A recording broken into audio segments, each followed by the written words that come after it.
ঘাটাল লোকসভা কেন্দ্রে এবারও অভিনেতা দীপক অধিকারী ওরফে দেবকে প্রার্থী করেছে তৃণমূল।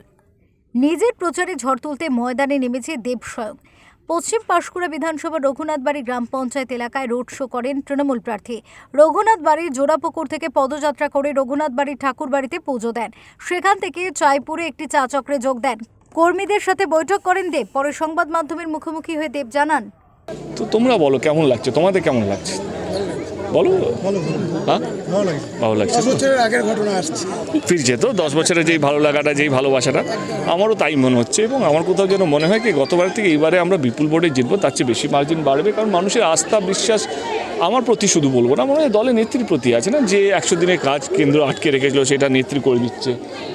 এমন এমন প্রকল্প যেটা ভারতবর্ষে কোথাও নেই, মানে লক্ষ্মীর ভাণ্ডার বলো, স্বাস্থ্য সাথী কার্ড, কন্যাশ্রী, অনেকগুলো প্রকল্প আছে যেখানে সাধারণ মানুষের জন্য অনেক কাজ হচ্ছে। মানুষের সাথে মিশতে ভালো লাগে, বাড়ি বাড়ি সারাদিন যাচ্ছে, মানুষের সাথে কথা বলছে, আশীর্বাদ চাইছে, এমনটাই বক্তব্য তার। পাঁশকুড়া থেকে প্রদীপ মাইতির রিপোর্ট, ওঙ্কার বাংলা।